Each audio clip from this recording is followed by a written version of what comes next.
Hello दोस्तों, नमस्कार। आप सभी का स्टडी विद जीनियस पर स्वागत है। साथियों, आज हम क्लास 10th में सोशल साइंस पढ़ रहे थे। उसमें जो है हमारा जियोग्राफी में चैप्टर नंबर 5 पढ़ने जा रहे हैं, जिसका नाम है, जैसा कि आप लोग स्क्रीन पर देख पा रहे हैं, खनिज एवं ऊर्जा संसाधन। तो साथियों, खनिज और ऊर्जा संसाधन की बात करने से पहले मैं आप लोगों से बात करना चाहता हूँ कि आप लोगों ने आपकी घर में रोजमर्रा की जो हमारी चीजें होती है, उपयोगी चीजें हैं, उन चीजों में देखा होगा, है ना। जैसे आपने देखा होगा लोहे की छड़, है ना। लोहे की छड़ के साथ साथ आपने आभूषण देखे होंगे जो हीरे, सोना, चांदी के बने हुए।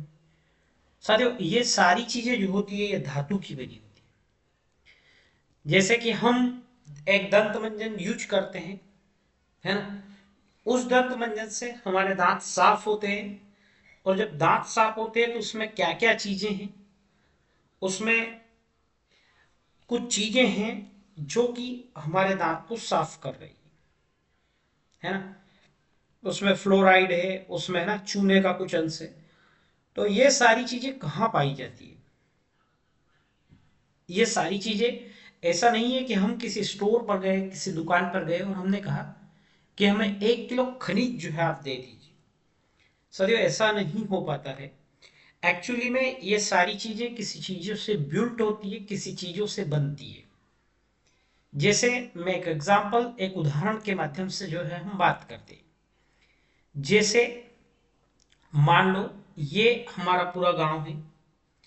इस गांव में कई घर हैं, है ना। इन घर में एक घर में मैं रहता हूँ, है ना। जब कोई भी आदमी मुझे डिक्टेट करना चाहेगा तो मेरे विलेज का एड्रेस, मेरे गांव का एड्रेस, गली मोहल्ले, घर का एड्रेस पे आता है। उसी तरह से साथियों, हम जो धरती देख रहे हैं, जो पृथ्वी है, इस पृथ्वी पर हम एक भूपर पट्टी पर रहते हैं। जहां हम रहते हैं वहां जमीनें दिखती है आप लोग, कई जमीनें। जैसे मध्य प्रदेश में कई जगह पर लाल मिट्टी पाई जाती है ना। कई जगह पर काली मिट्टी पाई जा रही है, दोमट मिट्टी पाई जा रही, अलग अलग रूपों में, रूपांतरण में भूपर्पटी पर कुछ चीजें पाई जाती है। ऐसी चीजें जिसमें कि धातु भी मिक्स हो, हम ऐसी चीजों को क्या कहते हैं? खनिज कहते हैं। क्या कहते हैं साथियों? खनिज कहते हैं। तो बात करते हैं साथियों, खनिज एवं ऊर्जा संसाधन है, तो अब हम डिटेल में बात करते हैं। हमारे चैप्टर का पहला नाम ही खनिज है। तो मैं बात करता हूँ साथियों खनिज के बारे में। ये जो आप लोग स्क्रीन पर जो इमेजेस देख रहे हैं, ये सभी खनिज होती है। लेकिन खनिज क्या होता है साथियों? एक क्लब, है ना। हम जिस स्कूल में पढ़ते हैं, हम जहाँ रहते हैं, हमारे मोहल्ले में, या हम जिस स्कूल में पढ़ रहे हैं उसमें 10th के स्टूडेंट भी है, 12th के स्टूडेंट भी है, टीचर्स लोग भी है। हमारी पूरे एजुकेशन का स्टाफ साथ मिलकर स्कूल बनाता। उसी तरह से साथियों, खनिज जिसमें कि धातु पाई जाती। तो ध्यान दीजिए, क्या होता है खनिज? खनिज उन प्राकृतिक साधनों को कहते हैं साथियों, जो हमें कहां से प्राप्त होते हैं? सेलों से प्राप्त होते हैं। सेलों का मतलब होता है जो कि हमें पत्थरों से, चट्टानों से जो प्राप्त होते हैं, क्या कहलाते हैं? हम खनिज कहते हैं। लेकिन भूवैज्ञानिकों ने खनिजों की एक अलग ही परिभाषा दी है, और परिभाषा यह है साथियों, खनिज एक प्राकृतिक रूप से विद्यमान समरूप तत्व है, जिसकी एक निश्चित आंतरिक संरचना होती है। आंतरिक संरचना का मतलब यह साथियों कि वो एक निश्चित जो है आंतरिक रूप में सुदृष्टित बना रहेगा, जिसकी एक निश्चित आंतरिक संरचना होगी। खनिज प्रकृति में अनेक रूपों में पाए जाते हैं, जैसे ठोस, कठोर, नरम, तरल, पेट्रोलियम। जैसे साथियों, पेट्रोलियम भी हमारा खनिज है, और यह एक लिक्विड फॉर्म में जो है पाया जाता है। तो यह भी क्या है? खनिज है ना। ध्यान रखिए, खनिज हमें कहाँ से मिलता है? खनिज हमें परपटी पर मिलता है, भू परपटी पर। तो हम बात करते हैं खनिजों की। जब हम खनिजों का वर्गीकरण पढ़ते हैं साथियों, तो ध्यान दीजिए, खनिजों के वर्गीकरण को 3 तरह से हमने जो है बांटा है। किस तरह से? एक धात्विक खनिज, धात्विक का अर्थ होता जिसमें धातु विद्यमान हो। यह भी 2 तरह के होंगे फर्दर, लोह धातु खनिज, अलोह धातु खनिज। दूसरे खनिज होंगे हमारे अधात्विक खनिज। अधात्विक से आप लोगों को स्पष्ट हो रहा है कि जिसमें धातुएं विद्यमान न हो, हम क्या कहेंगे? अधात्विक। और ऐसे खनिज जो धातु अधातु से रिलेटेड होके हमें क्या दे रहे हैं, एनर्जी दे रहे हैं। अब एनर्जी हमें कहाँ कहाँ से मिलती है, ध्यान दीजिएगा। हमें कोयले से एनर्जी मिलती है, हमें पेट्रोलियम से एनर्जी मिलती है, प्राकृतिक गैस से एनर्जी मिलती है, यूरेनियम, थोरियम, बेरिलियम से हमें क्या मिलती है, एनर्जी मिलती है, ऊर्जा मिलती है। तो हम ऐसे खनिजों को क्या कहेंगे, ऊर्जा खनिज। अगर आप लोगों को ये स्क्रीन पर आप देख पा रहे होंगे, आप इसका स्क्रीनशॉट ले लीजिएगा, 2-3 बार जो है डिक्टेट कीजिएगा, पढ़िएगा, अपने आप जो है क्लियर हो जाएगा। फर्दर हम इसे डिटेल में भी पढ़ने वाले हैं, तो मैं डिटेल में शुरू करता हूँ खनिजों का वर्गीकरण। सबसे पहले हम पढ़ रहे हैं धात्विक खनिज। अब जब धात्विक खनिज है तो उसके नाम से ही स्पष्ट है साथियों, धात्विक अर्थात क्या होना चाहिए, धातु होना चाहिए। ऐसे को क्या कहेंगे हम, धात्विक खनिज कहेंगे। तो क्या होगी इसकी डेफिनेशन, इसकी डेफिनेशन नॉर्मल इजी होगी। ऐसे खनिज जिनमें धातु का जो है अंश पाया जाता हो, हम क्या कहेंगे, धात्विक खनिज कहेंगे। जैसे लोहा अयस्क, क्योंकि इसमें लोहा पाया जाएगा। बॉक्साइट, स्वर्ण खनिज। बॉक्साइट किसका है साथियों, बॉक्साइट ध्यान रखना, बॉक्साइट जो है एल्यूमिनियम का जो है क्या है, एल्यूमिनियम का खनिज है। किसका खनिज है, एल्यूमिनियम का।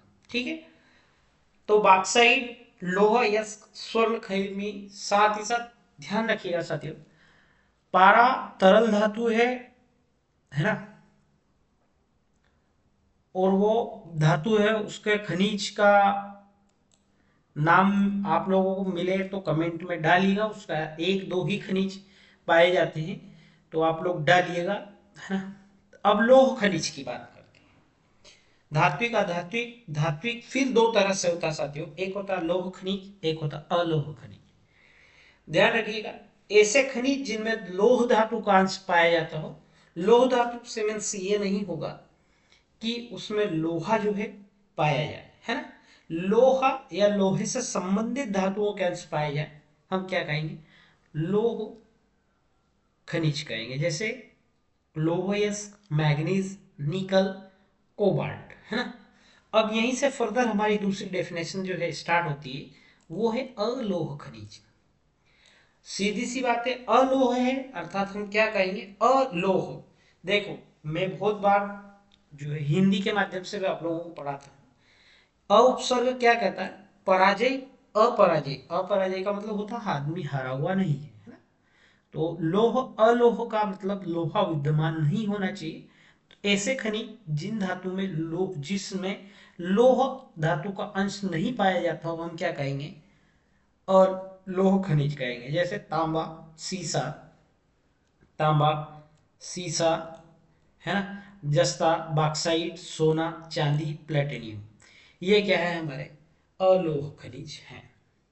अगर आपसे कोई पूछता है बहुमूल्य खनिज कौन कौन से, तो सिंपल सी बात है कि आज के जमाने में सोना चांदी बहुत ही बहुमूल्य है, तो इनके खनिज भी बहुमूल्य खनिज होंगे। नेक्स्ट है साथियों अधात्विक खनिज। सिंपल सी बात है, ऐसे खनिज जिनमें कि धात्विक अंश पाया न जाता हो या धातुएं न पाई जाती हो, वो हम क्या कहेंगे, अधात्विक खनिज जो है, ऐसे खनिजों को हम कहेंगे। ठीक है, अब नेक्स्ट चलते हैं साथियों ऊर्जा खनिज। अब ऊर्जा खनिज नाम से स्पष्ट है कि ऐसे खनिज जिनमें हमें क्या है, हमें या तो ईंधन प्राप्त हो, क्या प्राप्त होगा, या तो हमें ईंधन प्राप्त होगा, या हमें ऊर्जा प्राप्त करने के लिए प्रयुक्त किया गया हो, या ऊर्जा और ईंधन प्राप्त होंगे, तो हम क्या कहेंगे, हम ऐसे खनिज को कहेंगे ऊर्जा खनिज। नेक्स्ट चलते हैं साथियों। अब बात यह है कि हमने जब से खनिजों की बात कर रहे हैं कि खनिज कहाँ पाए जाते हैं, है ना, भूपर पट्टी पर पाए जा रहे हैं, है ना। साथ ही साथ हम बात कर रहे हैं कि ये जो खनिज होते हैं, इनका वर्गीकरण हमने जो है देख लिया, लोह खनिज, अलोह खनिज। लेकिन हमारे मन में अंदर अंदर एक प्रश्न जो है झकझोर रहा है, क्या हमें इनकी जरूरत क्यों पड़ी, हमें इनकी आवश्यकताएं क्यों पड़ी। तो साथियों इसलिए भी इनकी आवश्यकताएं पड़ी, है ना, क्योंकि हमें कई चीजें कई प्रकार से जो है यूज हो रही हैं। जब हम इनको यूज कर रहे हैं तो हम प्रकृति को नुकसान पहुंचा रहे हैं। तो हमें इनके संरक्षण की जो है जरूरत पड़ रही है। अब जब इनकी संरक्षण की जरूरत क्यों पड़ रही है, क्योंकि हमें इनका संरक्षण करना पड़ेगा। जैसा कि आप लोग मोबाइल स्क्रीन पर, आपके स्क्रीन पर एक इमेज देख पा रहे हो। ये इमेज अगर आप दूर से देख रहे हो तो आपको ऐसा लग रहा है कि ये किसी घाटी का मनोरम दृश्य है, लेकिन इस मनोरम दृश्य के पीछे एक बहुत ही बड़ा दृश्य छुपा हुआ है, जैसा कि आप लोग देख पा रहे हैं। ये जो दृश्य है ऊपर वाला, इसे आप देखकर खुश हो रहे होंगे कि बड़ा इंजॉयमेंट जो है, एक सेल्फी पॉइंट जो यहाँ पर दिख रहा है। लेकिन इस तस्वीर के नीचे एक जो तस्वीर है जो हमें काफी झकझोर रही है, वो यह है साथियों कि ये जो होल्स आप लोगों को नजर आ रहे हैं,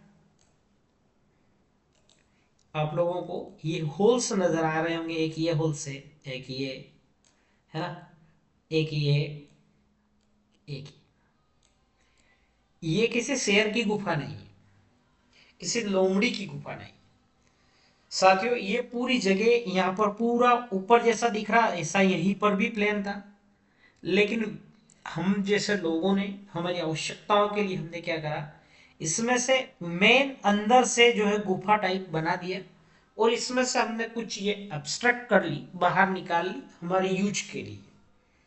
दुनिया में इंसानी कौम ही ऐसी कौम है साथियों कि अपनी आवश्यकताओं की पूर्ति होने के बाद हम उस चीज को वहीं पर छोड़ देते हैं। किसी चीज को हमारी जब आवश्यकता की पूर्ति हो जाती है तो हम उसका दुरुपयोग कर देते हैं, उसको फेंक देते हैं।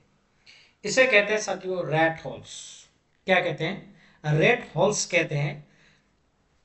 अब इस रेट होल्स के बारे में सरकार ने जो है एनजीटी का नाम जानते हो आप लोग? एनजीटी का फुल फॉर्म होता है नेशनल ग्रीन ट्रिब्यूनल। इसने जो है इनको अवैध घोषित किया गया है ना। तो जानते हैं साथियों, क्या आप जानते हैं कि भारत में अधिकांश राष्ट्रीयकृत है, खनिज जो है राष्ट्रीयकृत है, और इसका निष्कर्षण जो है सरकार की अनुमति के पश्चात ही जो है संभव होता है। किंतु उत्तर पूर्वी भारत में अधिकांश जनजाति क्षेत्रों में खनिज का स्वामित्व व्यक्तिगत या समुदायों को प्राप्त है। मेघालय में कोयला है ना, किसी निजी लोग को सरकार ने या तो किसी निजी लोगों को दिया है, या फिर किसी ग्रुप में जो है उसका जो है उपयोग वो कर रहे हैं। तो क्या करते हैं साथियों, जैसे मेघालय में कोयला हुआ, लोयस, चूना पत्थर है ना, डोलोमाइट के विशाल निक्षेप पाए जाते हैं। जेवाई व चेरापूंजी में कोयले का खनन परिवार के सदस्य द्वारा एक लंबी संकीर्ण सुरंग बनाते हैं। वो देखिए साथियों, वो क्या करते हैं, जब जहां पर जैसे इस तरह से पहाड़ी है ना, इस पहाड़ी में एक सुरंग बनाते हैं यहाँ से, और उस सुरंग के माध्यम से लंबी कतार लगाकर जो है ये कोयला बाहर निकालते हैं, है ना। तो जब कोयला बाहर निकालते हैं, जिसे हम रेट होल खनन कहते हैं, क्या कहते हैं? रेट होल खनन कहते हैं। ये चूहे के बिल जैसे हैं, इसलिए इनका नाम रेट होल्स रखा गया है ना। तो एनजीटी जो है नेशनल ग्रीन ट्रिब्यूनल है, ने इन क्रियाकलापों को जो है अवैध घोषित कर दिया गया है और सलाह दी है कि इन्हें तुरंत ही रोक दिया जाए। अब आप लोगों ने देख लिया है कि हम लोगों ने खनिज संसाधनों का किस तरह से जो है दुरुपयोग कर रहे हैं, है ना। खनिज संसाधनों का हम बड़े ही इस रूप में जो है उनका दुरुपयोग करते जा रहे हैं। जब हम लोग दुरुपयोग कर रहे हैं साथियों, तो हमारी आने वाली पीढ़ी के लिए हम जो है खनिज समाप्त कर रहे हैं। ऐसी स्थिति में हमें क्या करना चाहिए? खनिजों का संरक्षण करना चाहिए। अब आप लोगों के मन में प्रश्न उठा कि हमें वास्तविक ही जो है खनिजों का क्या करना चाहिए? हमें खनिजों का संरक्षण करना चाहिए। और क्या है, हमें इस खनिजों की संरक्षण की आवश्यकताएं भी है। जैसा आप लोगों ने देखा होगा साथियों, कहीं गांव शहर के बाहर जहां भी मूरम अवेलेबल होता है ना, बिल्डर्स आते हैं, मूरम को एब्स्ट्रैक्ट करके गड्ढा करके छोड़कर चले जाते हैं। फ्यूचर में वहां गंदा पानी भरा हुआ रहता है, कोई जानवर गिर जाता है तो वो मर जाता है, हर कोई कूड़ा कचरा फेंकते जाता है। तो हमें क्या करना चाहिए? हमें खनिजों का जो है संरक्षण करना चाहिए। तो पढ़ते हैं साथियों, वर्तमान आधुनिक युग में विभिन्न प्रकार के खनिजों का भारी मात्रा जो है प्रयोग किया जाने लगा है। खनिज निर्माण की भूगर्भिक प्रक्रिया इतनी धीमी हो गई है साथियों कि उनके वर्तमान उपभोग की दर की तुलना में पुनर्भरण की दर जो है अपरिसीमित रूप से थोड़ी है। इस भाषा को, शुद्ध हिंदी की भाषा को आप लोग समझ नहीं पाएंगे, मैं समझाने का आप लोगों से जो पहुंचने का प्रयास करता हूँ। क्या साथियों कि हमारे घर में हमारी मम्मी जो है रोटी बना रही, अब मम्मी ने जो है 5 रोटी बनाई है, हम खाने वाले ऑलरेडी 6। तो क्या हो रहा साथियों कि बनाने की जो दर है, जो बनने की जो दर है वो तो है कम, हमारी खाने की दर है ज्यादा। इसी तरह से हम पृथ्वी के साथ भी कर रहे हैं साथियों, हम खनिज को इतनी ज्यादा मात्रा में निकाल रहे हैं कि जो खनिजों की जो भरण की है, जैसे ये भूमि है, इसमें मैंने गड्ढा किया है ये वाला, तो इसको भरने में मुझे 1000 साल लग रहे हैं, लेकिन मैं 50 साल के अंदर ही इतना बड़ा गड्ढा जो है कर दूं। तो क्या हो रहा साथियों, हम उपयोग जो उपभोग कर रहे हैं इसकी बजाय जो पुनर्भरण है, वहां पर जो भराया जा रहा है मलबा वापस आके जमे, पृथ्वी अपने रूप में व्यवस्थित हो, ये दर बहुत कम। इसलिए खनिज संसाधन सीमित है, असीमित भी है साथियों, साथ साथ अनवीकरण योग्य। चैप्टर नंबर 1 में हमने पढ़ा था नवीकरण योग्य संसाधन और अनवीकरण योग्य संसाधन। अगर आप लोगों ने अभी तक नहीं देखे तो प्लीज आप लोगों से रिक्वेस्ट है कि मेरा फर्स्ट जो है संसाधन वाला जो है चैप्टर वीडियो देख लीजिएगा, है ना। समृद्ध खनिज निक्षेप हमारे देश में बहुमूल्यवान संपत्ति है, इस और ये अल्पजीवी है ना। अयस्कों के सतत उत्खनन की गहराई बढ़ाने के साथ साथ उनकी गुणवत्ता भी जो है घटती जा रही है, इसीलिए खनिजों के संरक्षण की जो है हमें बहुत ही आवश्यकता है। इसलिए खनिजों का सुनियोजित और सतत पोषीय ढंग से जो है प्रयोग करना चाहिए। यहाँ पर 2 शब्द आप लोगों को परिचित हुए साथियों, सतत पोषणी। सतत पोषणी के साथ साथ यहाँ पर एक वर्ड और यूज हुआ है, नवीकरण योग्य संसाधन।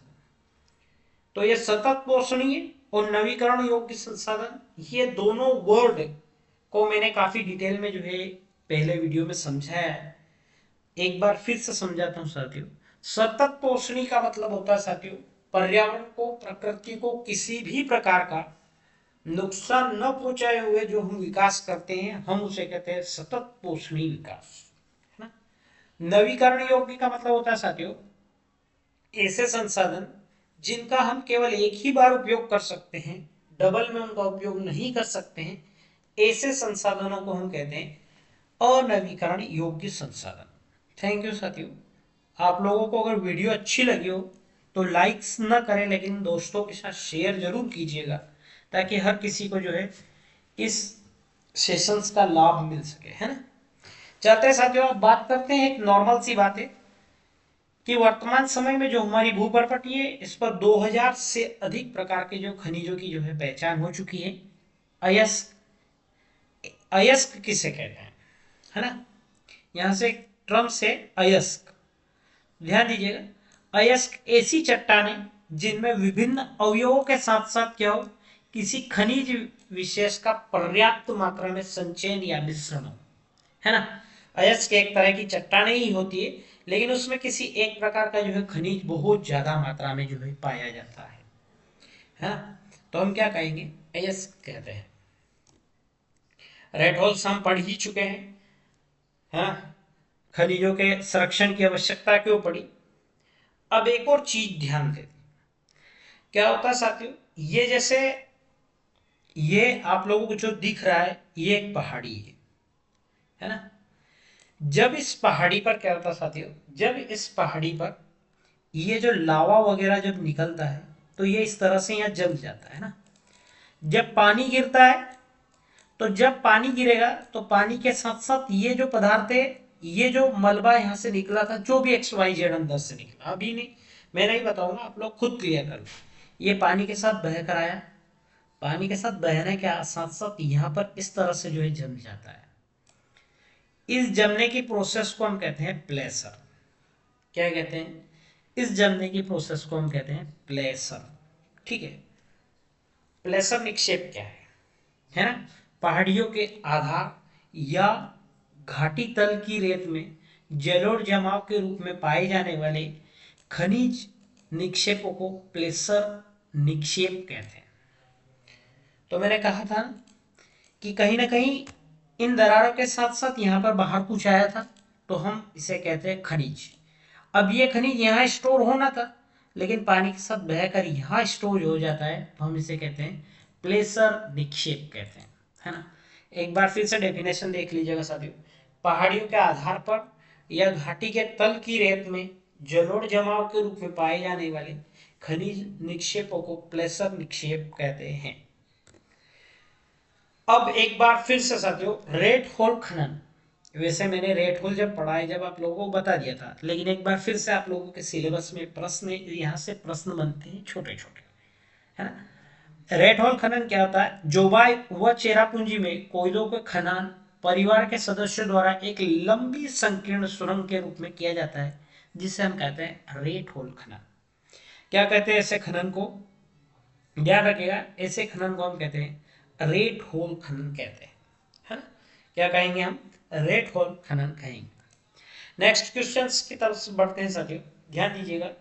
प्रायद्वीपीय चट्टानों में, है ना, प्रायद्वीपीय चट्टानों में कोयला, धात्विक खनिज, अभ्रक, अनेक प्रकार की धात्विक प्रकार की खनिज भंडार संचित है। तेल खनिज, पेट्रोलियम प्रायद्वीपीय के पश्चिमी एवं पूर्वी किनारों पर तलछटी चट्टानों में पाए जाते हैं।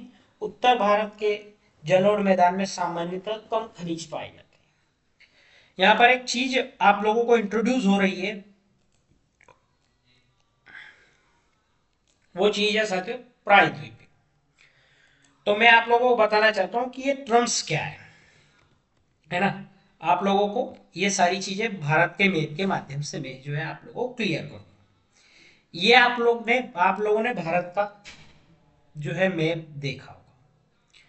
ध्यान दीजिएगा साथियों, ये जब भारत का हम मैप देखते हैं, तो भारत का वो वाला हिस्सा, बोले तो ये वाला हिस्सा, जो इसके नीचे का जो ये हिस्सा है साथियों, ये तीन तरफ से पानी से घिरा हुआ है। एक तरफ अरब सागर है, एक तरफ बंगाल की खाड़ी है, और एक तरफ हिंद महासागर है।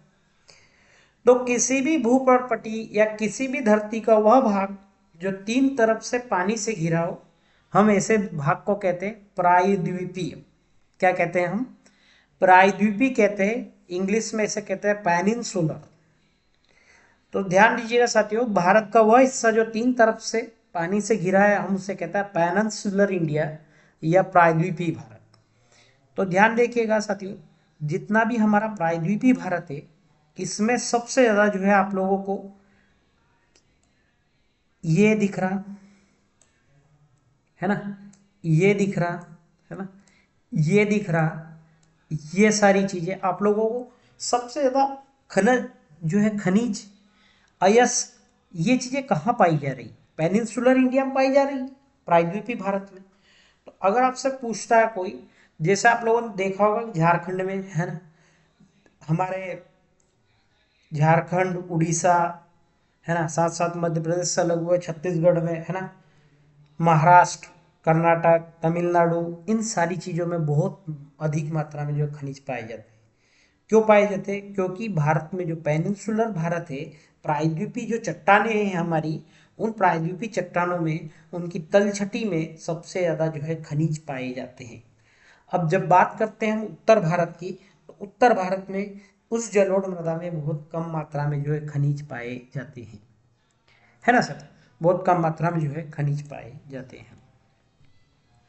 अब खनिज जो है किस प्रकार की सेल समूह में पाए जाते हैं, किस तरह की चट्टानों में पाए जाते हैं, तो ध्यान दीजिएगा साथियों। आग्नेय चट्टानें, आग्नेय चट्टानें कहाँ से निकलती है? आग्नेय चट्टानें लावा से निकलती है। कायांतरित चट्टानें उसके बाद जो है, आग्नेय चट्टानें जो है कायांतरित चट्टानें बनती है पृथ्वी के अंदर तल में दबकर जो अपना रूप परिवर्तित करती है, ऐसी चट्टानों को हम कायांतरित चट्टानें कहते हैं, है ना। चट्टानों में खनिज दरारों, जोड़ों, भ्रंश व विद्रोह में जो है मिलते हैं। कुछ खनिज हमें कहाँ मिलते हैं? अवसादी चट्टानों की परतों के बीच में पाए जाते हैं। खनिजों का निर्माण चट्टानों के जो है अपघटन से होता है। अपघटन से मतलब तात्पर्य है साथियों कि चट्टानें टूटती है और खनिजों का निर्माण होता है ना। जलोढ़ जमा में के रूप में भी कुछ खनिज जो है जलोढ़ मृदा के रूप में भी जो है में पाए जाते हैं। ठीक है, अगर आपसे कोई ऊपर तौर पर पूछता है कि किस प्रकार की चट्टानों में जो है सबसे अधिक जो है खनिज पाया जाता है, तो हम कहेंगे कायांतरित और आग्नेयी चट्टानों में। ठीक है, ठीक है साथियों, अब अगले सेशंस में जो मिलते हैं आप लोगों से, है ना। अगर आप लोगों को क्लास अच्छी लगी हो साथियों, तो थैंक यू फॉर विजिटिंग हमारे स्टडी विद जीनियस पर विजिट करने के लिए या हमारे साथ बने रहने के लिए आप लोगों को बहुत बहुत धन्यवाद, है ना साथियों। Thank you. और अगर मैं आशा करता हूँ साथियों का अगर आप लोगों का सपोर्ट अच्छा रहा, तो मैं बोलता हूँ कि निश्चित ही जो है हम लोग और ज़्यादा अधिक मात्रा में जो है आप लोगों तक वीडियो पहुंचा पाए। थैंक यू साथियों, जय श्री महाकाल।